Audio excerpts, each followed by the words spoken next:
Ya, sahabat Indonesia, kita jumpa lagi di Hot News Kanal TV Anak Bangsa.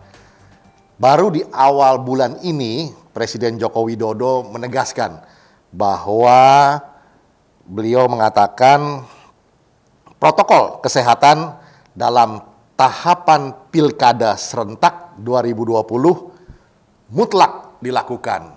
Begitu kata atau perintah dari Presiden Joko Widodo. Dan seyogianya perintah ini harus dilaksanakan oleh semua, tidak pandang bulu. Dan yang tidak mengikuti protokol kesehatan ini harus ditindak. Namun sayang, di Medan, di akhir bulan September, dalam bulan yang sama, kejadian yang agak mengecewakan. Tim sukses dari mantu Presiden Joko Widodo diduga melanggar protokol di hari pertama kampanyenya. Ada kerumunan di situ. Nah, ini hal yang perlu menjadi perhatian lantaran figur yang diduga melanggar ini adalah menantu dari presiden sendiri. Tentu ini sangat memprihatinkan, di mana kita semua mengharapkan bahwa orang-orang dekat dari Presiden Joko Widodo yang kita hormati ini betul-betul bisa menjaga kewibawaan dari presiden. Nah, kita akan berbincang sedikit mengenai persoalan ini. Bersama saya sudah ada seorang pengamat pertahanan dan keamanan, Marsikal Pertama TNI Purnawirawan Dwi Badarmanto. Bagaimana Mas Dwi melihat situasi yang agak memprihatinkan, bukan agak lagi, yang sangat memprihatinkan ini ya? Terima kasih Mas Andre. Ini sesuatu yang mengejutkan ya. Iya ya. Presiden di awal bulan sudah bicara, sudah menekankan bahwa dalam pelaksanaan pilkada harus melaksanakan protokol kesehatan dengan sekeras-kerasnya ya. Iya. Itu jadi diutamakan. Tetapi justru di awal kampanye sudah ada pelanggaran, diduga ada pelanggaran. Yang ironisnya justru dilakukan oleh menantu Pak Joko Widodo. Iya, iya. Harusnya tim sukses dari Pak Bobi Nasution ya? Itu harusnya bisa mengingatkan. Iya. Jangan sampai semua ini dikenakan atau mempermalukan Pak Jokowi presiden kita. Ini sangat disayangkan. Dan ini akan menjadi presiden yang tidak bagus untuk pilkada yang lain. Karena ini akan jadi acuan. Kenapa yang di sana tidak dilarang, kami dilarang? Pasti akan jadi presiden yang tidak bagus di dalam pelaksanaan pilkada ini. Iya. Dan ini juga bisa jadi mungkin amunisi bagi lawan-lawan politiknya juga ya? Pastinya iya.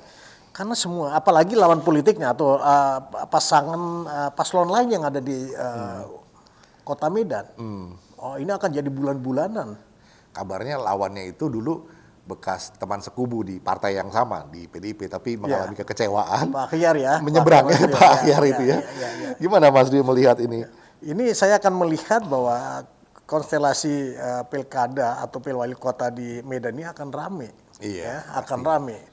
Dan dugaan pelanggaran kampanye di hari pertama ini akan menjadi bahan terus yang akan digoreng sampai selesainya kampanye. Ya, ini peristiwa yang memprihatinkan dan sangat disayangkan. Karena walaupun terjadi di daerah, di Medan, tetapi figur yang berkontestasi di sana itu kan katakanlah bukan orang sembarangan. Ya. Ini masih keluarga dekat, lingkaran dalam dari Presiden Joko Widodo sendiri. Yang diharapkan bisa menjadi contoh, yang menjadi teladan. Ya, gitu ya. Harusnya sang menantu itu bisa mencontoh anak kandungnya Pak Jokowi yang kebetulan wali kota di Solo ya. Iya. Dia pada saat melaksanakan kampanye dia mau pakai virtual. Ini perlu dicontoh ini. Iya, mestinya begitu ya. Jadi sudah dikasih contoh juga oleh Mas Gibran ya. Di Solo beliau kampanye dengan virtual. Jadi itu mungkin salah satu cara kreatif ya. Betul. Gitu. Jadi kampanye itu tidak walaupun pandemi ini memang mesti dicari cara-cara yang kreatif ya, yang bikin terobosan-terobosan lah begitu ya. Pesan tetap disampaikan, komunikasi dengan publik itu berjalan dengan baik, tapi caranya, mediumnya pun bisa dicari yang aman buat semua kan? Ya, betul. Tapi kembali ke kasus di Pilkada Medan ini, Mas Andre ya. ini KPUD ya yang harus segera bertindak. Jangan sampai hal ini berulang dan berulang lagi. Karena biar bagaimanapun ini akan dijadikan contoh di pilkada di tempat lain. Betul. Pasti akan dijadikan referensi kalau itu tidak ada tindakan. Iya, iya, iya. Oh iya, jadi ini juga berimbas kepada penyelenggara KPUD ya. Iya. KPU daerah supaya juga tidak bisa membiarkan atau mendiamkan ya. Setuju, Harus iya. bersikap juga ya. Iya, harus bersikap. Apakah itu memberikan peringatan atau kan memberi sanksi atau apapun itu. Iya, iya, iya. Dan kami sebagai warga negara, sebagai rakyat biasa menyayangkan jangan sampai itu justru yang saya bilang tadi mempermalukan presiden kita. Iya. Ya. Iya, betul. Jadi kita sama-sama ingin menjaga marwah Presiden Joko Widodo yang sudah berpesan wanti-wanti di awal bulan bahwa protokol itu harus ketat dilaksanakan Ya. dalam pilkada ini oleh semua peserta ya. Jadi begitu sahabat Indonesia, pesan yang disampaikan agar tidak ada diskriminasi di dalam penerapan aturan protokol kesehatan yang saat ini kita menghadapi kenyataan yang disayangkan tadi oleh Mas Dwi Badarmanto dilakukan oleh Mas Bobi Nasution dan timnya lah mungkin ya dari hari pertama membuat satu kerumunan. Kenapa tidak mencontoh Mas Gibran di Solo misalnya ya dengan kreatif membuat pertemuan-pertemuan publik tapi secara virtual memasang layar kemudian bisa berinteraksi langsung begitu ya lewat layar nggak perlu ketemu langsung begitu. Ya. Jadi ini perlu dicari terobosan-terobosan kreatif ya yang inovatif. Pandemi tidak menjadi halangan untuk melakukan komunikasi publik. Bagaimana sarannya Mas Dwi buat Mas Bobi selanjutnya? Ini sudah menjadi apalagi jadi bahan gorengan ya, bahan gorengan ya. Apalagi oleh lawan politiknya paslonnya, wah pasti akan jadi bulan-bulanan. Dan ini yang saya khawatirkan itu akan dicontoh di pilkada-pilkada lain. Kalau KPUD tidak memberikan peringatan atau tindakan atau sanksi. Ya, saya tidak tahu aturannya bagaimana kalau melanggar tentang protokol kesehatan. Sanksinya seperti apa? Saya juga belum tahu itu. Iya, iya, iya.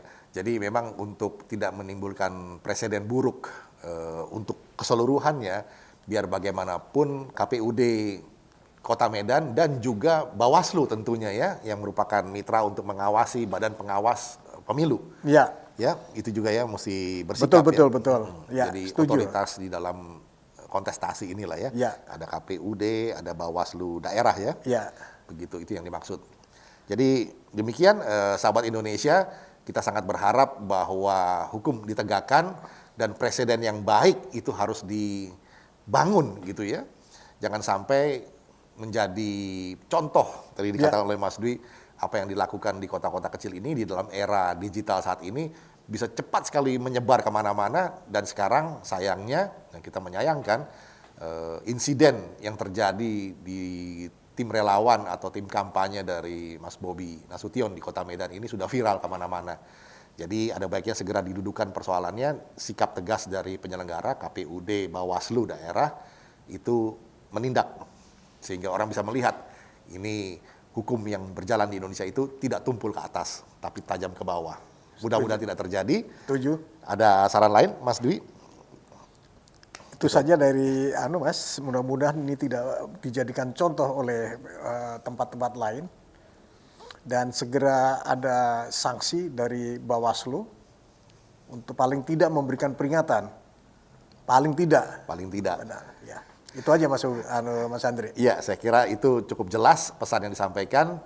Kita jumpa lagi di Hot News berikutnya. Indonesia maju.